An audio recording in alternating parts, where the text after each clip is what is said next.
All right, so welcome into the live stream today. We're going to be jumping into the gaming center around the world when it comes to blockchain, taking a look at some of the leading games, but also obviously focusing in on season 3 with Sandbox, what that might mean, not only for the gaming titan Sandbox, but also for investors that are looking at whether they're going into tokens, playing the games, all that kind of stuff. We'll break down some of that stuff. It's going to be fun. I've got a special guest in today as well. My name is Paul Barron. Welcome back into Tech Path. Joining me, of course, is Jonny over from Crypto Banter and Hustlepedia. Great to have you on the show. And I think we got him frozen. So we'll pick it up here and we'll try to bring him back in. There he is. All right. Hey, Jonny. Hey, what's going on, guys? How are y'all? Thank you for having me again, Paul. I'm telling you, I think the internet is having a problem right now because we were just as we were coming on air today, we were looking over at the Sandbox site and it was actually down. So servers maybe across the world are having some issues, but we're going to dive into a little bit about what's happening in the space right now. I want to lead off with a couple of things around gaming in general. Then we'll get into some of the Sandbox Season 3 components because there's a lot happening there that can be discussed. And I want to kind of get your opinion on some of those things. But right now, what are you watching in the gaming sector that you like that maybe is kind of raising eyebrows for you? I'm really watching right now the games that are still doubling down on their developments, like the sandboxes and a lot of the upcoming games that are not launched yet, really, that are still in the building. A lot of games could fold in these market conditions potentially. But what we're seeing from games at the moment is, games are actually doubling down potentially and actually, going, to the wall with their development. And I think that that's really good for the space whenever we see these games not shy away in these types of climates, whenever funds could be maybe not coming into the space, which is actually not the case. We're actually, blockchain gaming is raising more money than they even did last year. So, the smart money is coming into the space. I'm definitely watching that. And then with the games, I'm just looking at the games that have really doubled down on development. You can tell a lot by a project's Twitter sometimes if they just go quiet for a long time. They need that market condition to come back so they can get a little more traction. So that's really what I'm keeping an eye on, is the projects that are just still out there every day building. Okay, so we track a lot of the guilds, which is another way, and then a lot of these incubators, which had kind of risen toward the beginning of this year. We saw a lot of those come out to play where they were essentially investing in small startups and emerging gaming houses. Is there any particular game specifically that you're saying, hey, this one might be one to watch right now? It's kind of one I'm keeping an eye on. Definitely. One I'll say for now is Shrapnel. It's AAA first-person shooter on the Avalanche network. Team is from HBO Interactive, Halo, Call of Duty.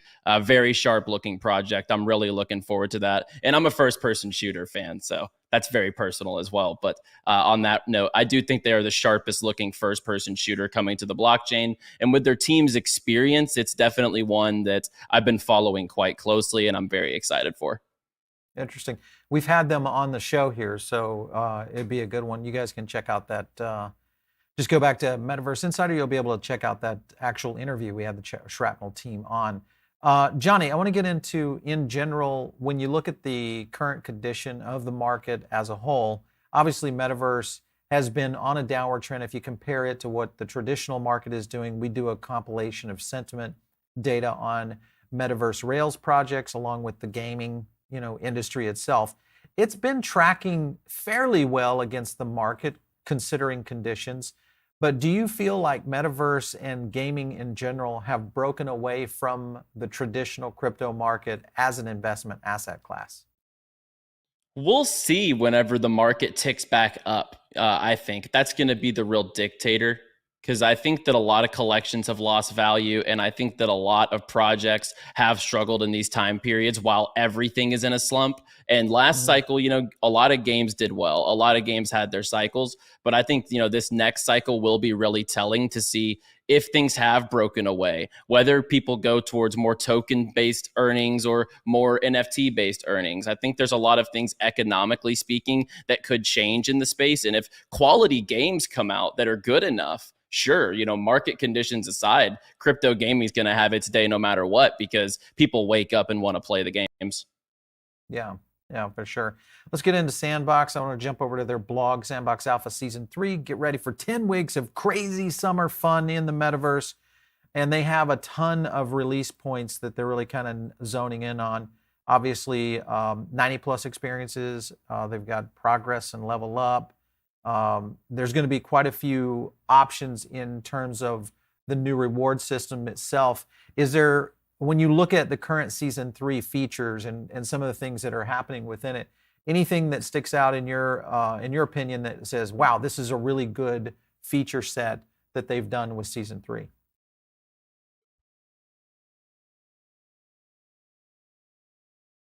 With Season 3, I think making it free to play for everybody, first of all, is huge. I think that that's a big asset, opening the floodgates for everybody. The rewards available for everybody. It's a leaderboard based experience. So I think there's a lot of things with that in mind that they're doing right. That's very community incentivized and is opening the floodgates, making it free to play. And if they want to be the biggest metaverse in the world, I think that's a key component, is for everyone to be able to come in and participate regardless of ownership. Interesting. I think that is, to me, again, free to play is one of the biggest advantages, obviously, of Sandbox. Some keynotes not mentioned in their blog. They have top 10,000 players will earn at least 60 sand, which I thought was good. That's a pretty big benefit too. And then the Season 2 Alpha Pass rewards are also going to count toward the NFT badge requirement, which I think that's another nice perk. Community staking booster is going to increase rewards massively. Currently it's set at about 3%. Obviously this will increase over time. And then still difficult to add friends to your server, and there's no voice chat. That's something I think eventually will come. And then you've got Warner Music experiences are also launching. Obviously we see, I think that might be the Steve Aoki, I'm not sure. But there's a lot happening within the whole framework of 3. Was this expected for you, or did you expect more? With the partnerships, I think we all expect a lot, right? There's so many big names coming into the sandbox that everyone's like, let's see it all in one go. But I think that Season 3 definitely looks to be one of the more exciting from a content perspective. There's a lot that's going on. There's some new realms and areas to explore, however you want to term it. And there's just a lot of new activities. And I think over time, we're going to see those experiences evolve. So I think that's obviously a big Yeah, it's going to be a big, as well. I think, yeah, for sure. I want to get those into Warner Musics could be really big. So I think that could be a key component that could bring in a different audience and maybe start that music, trend in the metaverse type of thing. We could see that potentially play out. Well, and they're I think primed for being able to do it. Obviously, the framework in which, and the platform itself, it kind of alludes to more entertainment style activities within a metaverse action like Sandbox. So I think you're right. It's going to kind of play into it. Looking at a couple of things, there's several sectors here I want to run down with you. One is the status and roadmap. How many active players are you expecting to play Season 3 this time around? Do you think we're going to see an increase, or what are your thoughts on that? Wow. Do you have the number for Season 2? I don't, because the site's down. I actually don't have that in front of me at the moment. I'm just wondering do you think it's going to increase over Season 2 with the I do, yeah, players? Actually. Okay, so you think it's going up. Are the rewards that are available right now with the $60? Obviously, this is going to the first few thousand players in, and then to the top 10,000 players. Do you think that is an attractive enough reward for where they are on Season 3? If they are trying to pave the way in the space and they want to make a different narrative, that things aren't all about earnings. Like, you shouldn't just be enticed by the dollar figure that gets you into an experience and everything in life, right? That shouldn't be what everything's cultivated by. Is I can make so much money behind this experience, so let's do it. It's because of the incentives to play and get rewarded. I like the like the leaderboard aspect, like I mentioned. I think that's a really good way to incentivize actual gamers and participants of the community to get in there and actually grind to be able to get those rewards. And I think that if they want to get the community in the right mindset, it shouldn't be about the rewards at the end of the day. If the industry is going to be sustainable long term, right? Yeah. I think that we saw that Gen 1 model not play out too well when it was very earnings driven. So we'll see if they divert from that model, which they generally have, generally speaking. All right, so a couple of things here. One, what's your plan for season 3? Are you going to try to run through the whole experience list and try to get it all in, or are you going to try to get what's your strategy for it? Definitely, especially from a content creator perspective, right? You definitely, I'll be running through it, trying to, get some rewards out of it, see what I can, get done and report back, review, you do some videos on it, etc. But at the same time, I don't know that I'll be qualifying on the leaderboard level grind, with a lot going on, in the space and just, around the content as mentioned, and just a lot going on. So I wouldn't say that I'll be grinding to those top levels of the leaderboard, but I'll definitely be in there my fair share, especially because, I got to feel out the experience and I got to relay that and create some content. So I'll definitely be in there and checking it out. I've participated in both alphas so far, so I'd honestly it'd be a shame not to. Yeah, for sure. All right, 3 questions for you. New KYC requirements. Do you think that's going to deter people?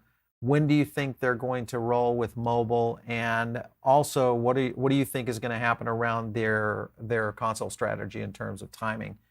First of all, KYC. What do you think about that? Yeah, I was gonna attack the KYC question first.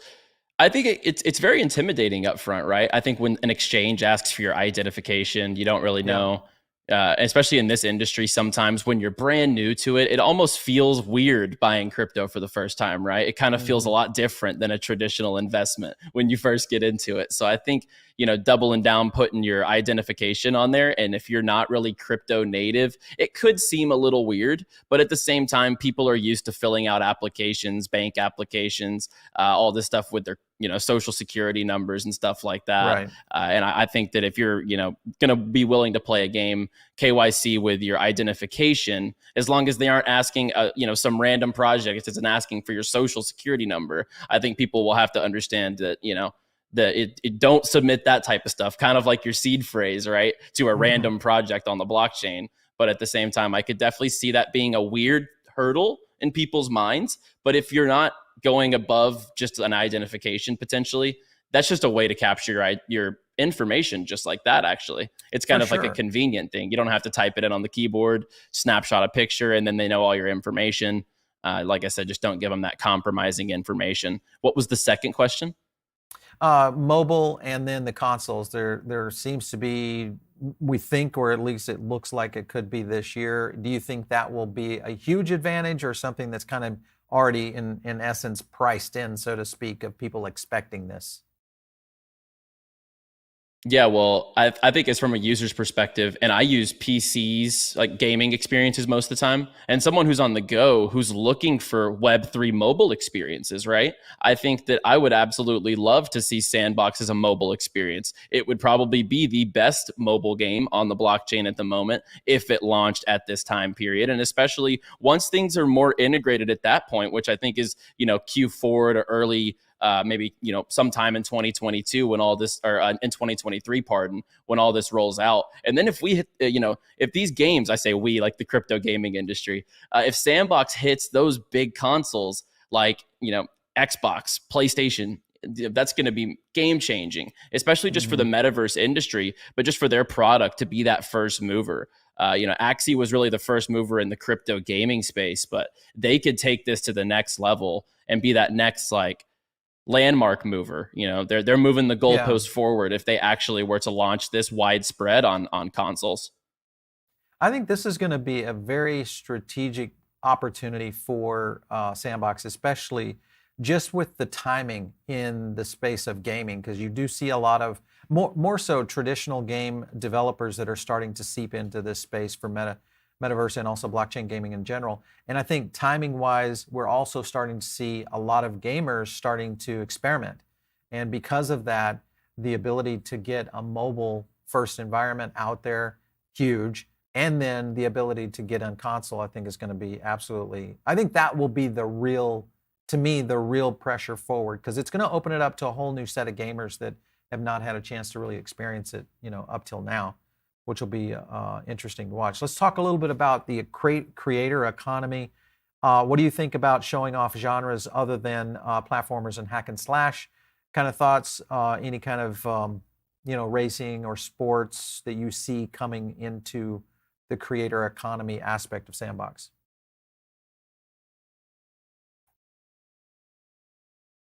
I think definitely creating mini games is already, I think, a pillar, right? I think that that's something you can do. You can go into the game builders right now and you can actually go in and start creating mini games. And I think that's an app that's downloadable outside of alpha seasons. I've even gone in there and, played with that sometimes just to see how that, mechanic works. I think that that type of stuff definitely will come and people will iterate these games and these creations that people actually genuinely love. Like imagine like Sandbox, like an NBA Jam game inside of Sandbox with these types of characters. That creates a whole new economy within itself. All of a sudden there's sneakers and jerseys just because of this little mini game experience. So this could be a full-fledged economy with they call it UGC, user generated content. And it could be self-functioning with the the community content. I totally see a lot of things coming. And as far as racing, sports, side scroller, like you mentioned, I think that there's room for all of that, because all the independent developers who may be even working with some major company, but on the side when they go home or when they have some free time, they're building these little experiences and games, trying to maybe become a Web3 developer. I think it's a really good space and a good platform that's big enough also to show off your experiences if you have the talent. So definitely. What are your thoughts on monetizing Sandbox as a general? I mean, the obvious opportunities are there. We're starting to see the partnerships that really kind of play into this from a branding aspect. Do you see advertising truly coming into the space, especially around Sandbox? Yeah, absolutely. I see advertising probably being one of the biggest revenue streams in the metaverse in the future, to be honest. And I think everyone plays the card of, well, the platform will just buy a land plot and then build something that's marketing, right? Like they can put up their own billboards, so to speak, instead of paying for advertisements in the metaverse. But if you're really not a Web3 native project, the easiest thing to do is to just partner up with Sandbox on an advertising deal, and they're able to put billboards and advertisements up inside of the gaming economy for you. So I think that that's the best way to go as far as revenue. Whenever you look at games, free to play games, whenever you open it up, there's an advertisement that greets you at the front of the game. Everything in the world has advertisements, sporting events. I look around, there's so many things outside that you see airplanes with advertisements. Everything is sponsored. I think that that's a genuine way to create cash flow in the metaverse, not only for, the Sandbox long term, but just in a business sense. It's a great fit for projects who want to be involved in the metaverse and maybe not go all in, but be able to capitalize on the advertising opportunity. And Yeah, the project will benefit tenfold from that because it's a revenue stream.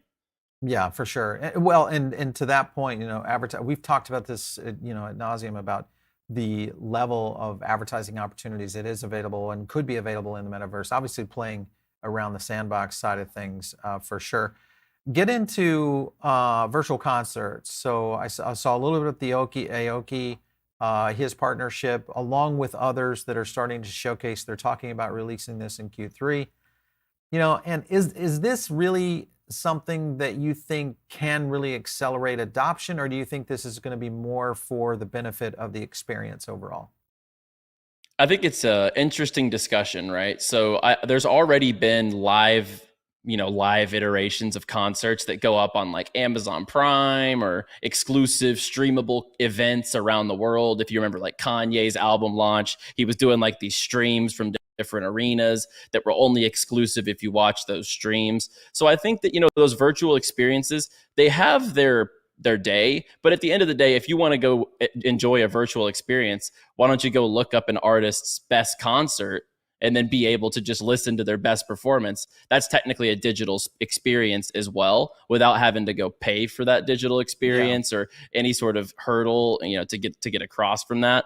But I do think that there's room for it, right? Guys like Eminem who don't go on tour much, maybe, you know, the Snoop Dogs who aren't out all the time, and they're involved in crypto too. Those guys are Bored Ape holders notably. So like, for example, if Eminem was doing tours inside of the metaverse at some time, you know, some wild world that we get to where Slim Shady is doing metaverse concerts, but it's possible. And that could be really cool for sure, because he doesn't go on physical tour that much. So for a fan, you could get a taste of that in the metaverse if they go on tour all the time and you could just look up their concerts, then it's different. But if you really love an artist and it's just a virtual experience, then absolutely. Like, speaking as someone, there's plenty of artists that I haven't seen. And if there's some sort of an experience that it could create for me to feel like I'm closer to seeing them like in person live, absolutely. Yeah, I know, you know, I'm really looking forward to seeing more information around season 3, just kind of how this is going to flow out.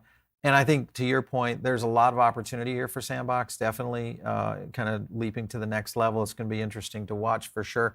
I want to jump over to our Metaverse and gaming ranking, because we do, on our Power Index, we currently track, I think right now, they're almost over 30 coins now. And we do have a section within Metaverse and gaming that we track, and then kind of co-rank them within that group. And there's the typical projects that are in there, but a lot of people who come to this channel are always looking for what are some of the best investments to be looking at, especially right now, because a lot of this is so undervalued. But if you look at our current Metaverse and gaming ranking, I want to jump over. So Axie is leading the weekly, because this is now being printed every time we print a new CPI, which is our Power Index rating.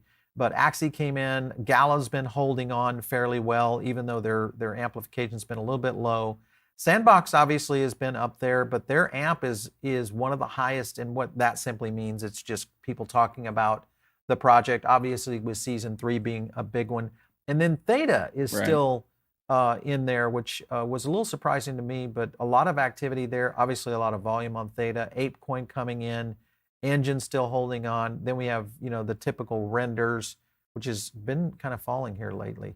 And then you've got Steppen. What are your thoughts on kind of the aspect of move to earn and this whole series of different projects that are starting to showcase similar to Steppen? Do you like this? What are your thoughts on that? I don't really like the trend. I just haven't seen an economic model that fits a sustainable mold, unless there's some sort of personal training aspect where, like, I don't know, like people pay for fitness subscriptions all the time. So I don't know if people are getting into these types of games, and like, what is the point of Steppen, right? You're trying to earn off of your fitness activities. That's really the goal. Like, no one's really out here playing that to be like, I want to have the highest level sneaker. And if they do, it was to earn money, in my opinion. So for sure, I think that has to change. And if the fitness apps or the fitness to earn, move to earn could integrate more actual value for being like a subscription holder to that, for example, like if it gave you meal plans, workout plans, etc., then I could see fitness for sure carving a niche in, instead of the monthly subscription plans and stuff like that. I could totally see that playing out, but the current model, I'm not a fan of. Yeah, it's going to be interesting to watch, because I think, to your point, if they start to do value adds and really kind of move in that direction, we have seen the fitness category overall in general, especially tech, is a very fast growth sector. So I think there's some opportunity here. It's very rudimentary right now in the essence of what's out there in the marketplace. But back to your point, I think if there are some add-ons and some value adds, I think it is going to be interesting. One last point. Elluvium has been on our index for quite some time, and it has recently really dropped a lot in terms of overall sentiment. It's now trailing, at least in our group, last.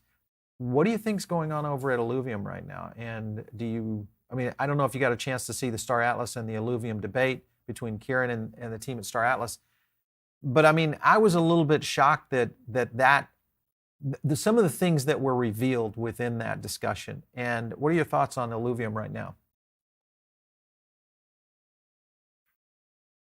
I'm still, very, very genuinely bullish on Illuvium as a game, as a product. But I think that there's a lot of or I would say underlying factors right now with the Illuvium token, with the ILV token, that are causing some, fluctuations in the market. And that is, token unlocks along with a long timeline, right? It's not like Illuvium's coming out next week or next month. So I think a long time horizon is definitely going to cause some pain for a game that hasn't really gone to the public yet. And then on top of that, there's a lot of token unlocks. And in this climate, VCs are trying to get back as much capital as possible too.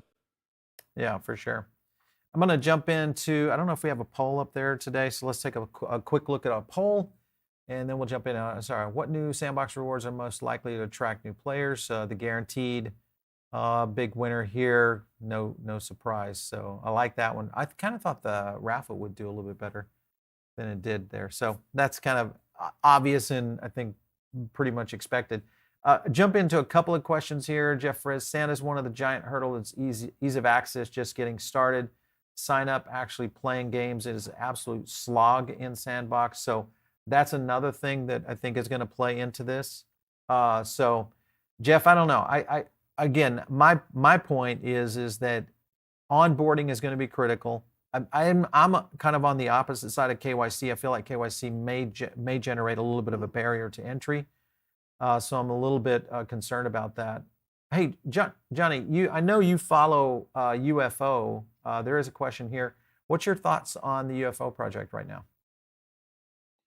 Oh, it's interesting, right? Feels like anytime the market has any sort of uptick, it really gets active as far as the percentages go. But at the same time, I haven't seen a lot of their product too much. Like, yeah, I don't know too much of the background on the whole protocol of what they're building, and the history of the project at first kind of threw me off. And then there's just a lot of unknowns to me with the project. I think that there's a lot of people that are bullish on it. I have nothing against the project. I would say that it's not in that top upper echelon of projects that I'm really looking to get into in this climate. However, I do think it has some legs. It's clearly shown that even in the bear market. I think it recently just had a little bit of a run itself. So I'm not a fan of UFO, but definitely wouldn't be at the top of my line of investments that I'm looking to DCA into in this bear market. To get into. Eminem at NFT NYC, could there be something there? Obviously, he's already starting to probably think about it. He's a good friend of Snoop Dogg. Obviously, I'm sure those conversations are being had right now. It'll be interesting to see some of those key players jump in. Who would be the number one for you? Do you think it would be an Eminem, or do you think it might be someone else in the ecosphere of an A-lister, whether it be music or film in general? I guess we're gonna get into genres here. Let's. I think that for hip hop, it'd be Eminem and Jay-Z. For like music right now, Bad Bunny is huge. Bad Bunny would definitely draw a huge crowd. But I think for hip hop, it would be Jay-Z or Eminem, in my opinion. I like it. All right, my man. Listen, Jonny, it's always fun breaking it down with you, and I love your insights on some of this stuff. So we'll definitely get you back on the show for sure. But thanks again for stopping in today. We appreciate it. Yeah, Paul, always a pleasure. Thank you for having me back. And pleasure as always. Excellent. All right, guys. Again, if you're watching in or maybe listening in over on the podcast side of things, make sure and tune in over here on the main show, which is over here on YouTube, of course. And of course, one of the things you want to do is jump into the Diamond Circle. That's probably the easiest thing to get started with us. It does get you onto the email list, and it helps you at least get all of the latest breaking stuff along with some of our AMAs that we don't publish here on the channel, along with additional content coming out in there as well. If you guys want to reach me, it is out there on Twitter at Paul Barron. Make sure we're going to be doing a live stream today on some things happening with ETH and payments, so don't miss that one at 3 p.m. Eastern. We'll try to get you guys then. and we'll catch you next time right here on TechPath.